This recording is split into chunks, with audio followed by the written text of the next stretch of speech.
Premièrement, pour utiliser la ponceuse, vous devez porter des vêtements appropriés. L'utilisateur doit donc porter des souliers fermés, des pantalons longs, un champ à manches courtes et des lunettes de sécurité.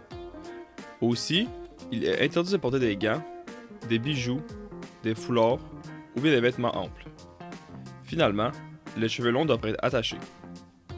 Pour ce qui est des matériaux, vous pouvez poncer de l'aluminium, du cuivre, du laiton, de l'acier et de l'acrylique. Par contre, puisque notre ponceuse n'est pas équipée d'un dépoussiéreur, il est interdit d'assembler du bois.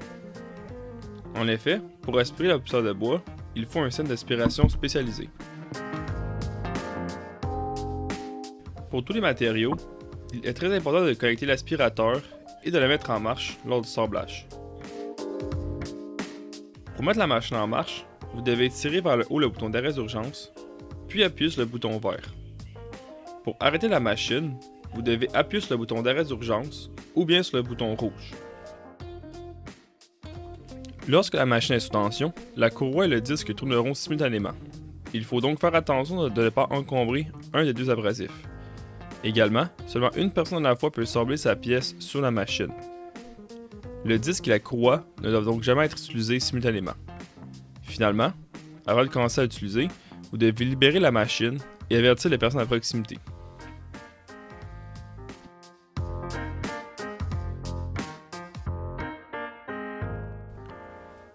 Au Polyfab, la majorité des courroies et des disques sont composés d'oxyde d'aluminium. Ce type d'abrasif est un des plus utilisés, puisqu'il n'est pas dispendieux et qui peut être utilisé pour sabler une large gamme de matériaux.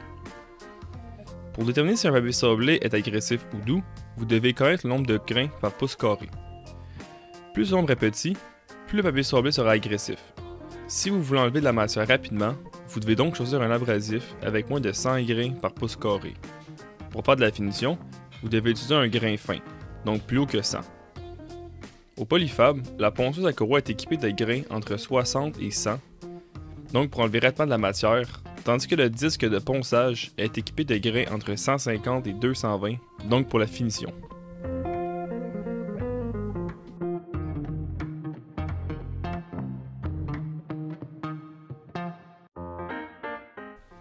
Comme mentionné précédemment, la ponceuse à courroie au Polyfab est utilisée pour enlever rapidement de la matière, puisqu'elle est équipée de grains agressifs.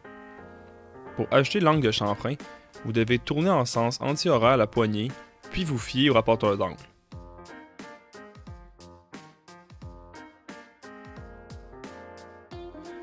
Il est également important de s'assurer que l'espace entre le plateau et l'abrasif soit petit, pour ne pas coincer de doigts ou de pièces.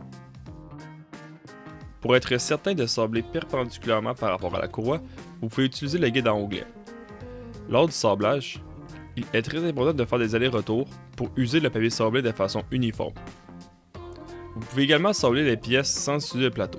Par contre, il faut faire très attention de garder les mains le plus loin possible de la courroie. Il est aussi possible d'utiliser le guide à onglet pour faire des chanfreins sur le cylindre. Vous devrez donc mettre le plateau perpendiculaire à la courroie, puis ajuster l'angle du guide à onglet.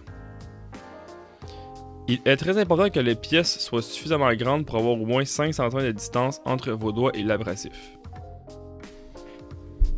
Il faut également faire très attention aux arêtes pointues, puisqu'elles peuvent déchirer l'abrasif.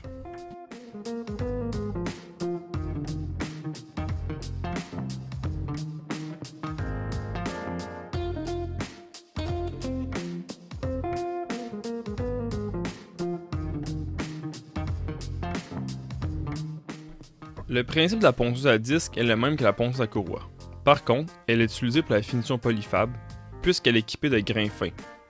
Pour ajuster le plateau de celle-ci, vous devez retirer la butée de sécurité, puis dévisser les deux poignées qui se trouvent de chaque côté du plateau.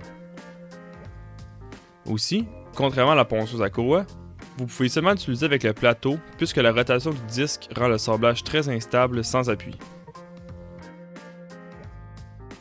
Avec la ponceuse à disque, il est également possible d'utiliser un pointeau pour sabler des cercles.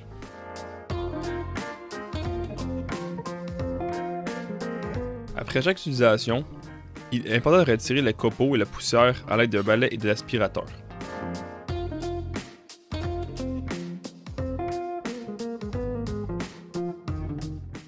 Si les matériaux sont collés sur l'abrasif, vous pouvez nettoyer le papier sablé avec le nettoyeur à courroie.